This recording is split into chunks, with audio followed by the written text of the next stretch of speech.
আজকে আমি আস্ত একটা তেলাপিয়া মাছ বারবিকিউ করব। আসসালামু আলাইকুম, সবাই কেমন আছেন? আশা করি সবাই ভালো আছেন। তো আজকে রান্না বান্না আপনাদের সাথে একটু শেয়ার করতেছি আর কি। আজকে আমি আস্ত একটা তেলাপিয়া মাছ বারবিকিউ করব। তো এখানে কি কি মশলা দিচ্ছি আর কিছু মাছ, ছোট মাছ আছে, ওগুলো দিয়ে আমি পুঁই শাকের বিচি রান্না করব আর কি। এখানে আদা বাটা, রসুন বাটা, একটু হলুদের গুঁড়া, একটু মরিচের গুঁড়া, ধনিয়ার গুঁড়া, জিরার গুঁড়া, তারপর হচ্ছে লবণ, তারপর একটু সয়াবিন তেল দিয়ে আমি এই মশলাটা একদম ম্যারিনেট করে নেব, ভালো করে মাইখা নিব আর কি। মাইখা তারপরে এখানে আমি একটু লেবুর রস অ্যাড করে দিয়েছি। ওটা স্কিপ হয়ে গেছে, দেখাইতে পারি নাই।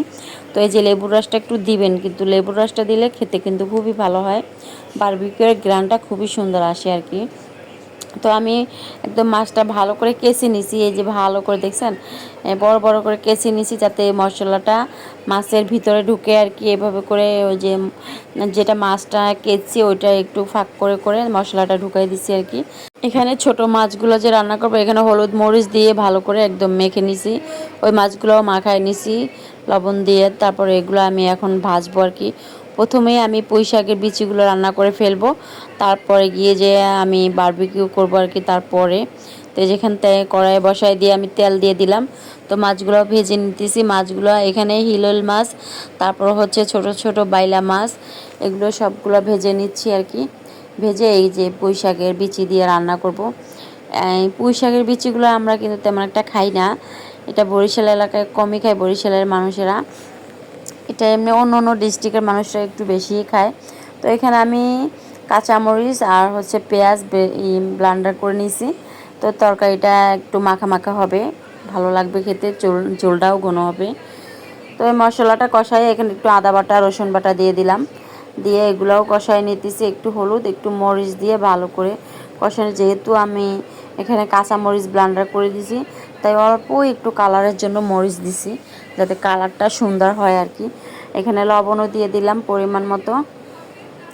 তো দিয়ে আমি মশলাটা কষাই নিছি। তো সাথে একটা আলুও দিব, আলু না দিলে কিন্তু ভালো লাগবে না খেতে, একটু তিত করে ভাব লাগতে পারে, তার জন্য একটু আলু দিয়ে দিছি একটা।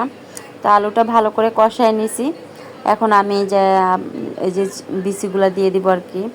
বিচিগুলো সবগুলো দিয়ে আমি একটু ভালো করে নাড়াচাড়া দিয়ে দিব। এই বিচিগুলো কিন্তু চিংড়ি মাছ দিয়ে রান্না করলেও ভালো লাগে, ভাজি করলে ভালো লাগে। বেশিরভাগ চিংড়ি মাছ দিয়ে ভাজি করলে বেশি মজা হয় আর কি।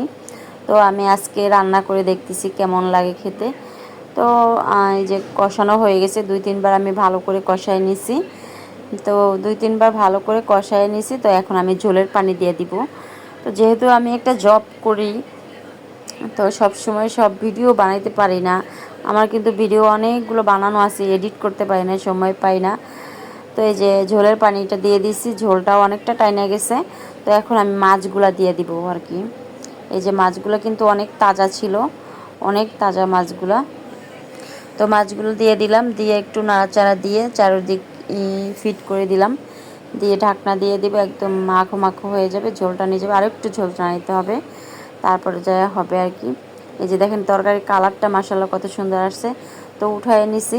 এখন আমি মাছটা বারবিকিউ করব আর কি। এটা একদম নিবিন জালে, বেশিও দেওয়া যাবে না জাল, কমও দেওয়া যাবে না আর কি। মিডিয়াম আঁচে দিয়ে আমি মাছটা ভালো করে বারবিকিউ করে নিব।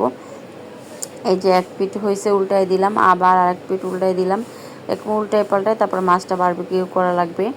এই যে এই সাইডটা কত সুন্দর ভাজা হয়ে গেছে, দেখছেন মাছটা অনেক সুন্দর করে ভাজা হয়ে গেছে। তো আমার ভিডিওটা যদি আপনাদের ভালো লেগে থাকে, একটা লাইক কমেন্ট শেয়ার করবেন। তো আজকে দিনের মতো এখানেই বিদায় নিচ্ছি। সবাই ভালো থাকবেন, সুস্থ থাকবেন। আর এখন আমি মাছটা খাবো, এটার আর ভিডিও বানাতে পারি না। তো সবাই ভালো থাকবেন, সুস্থ থাকবেন।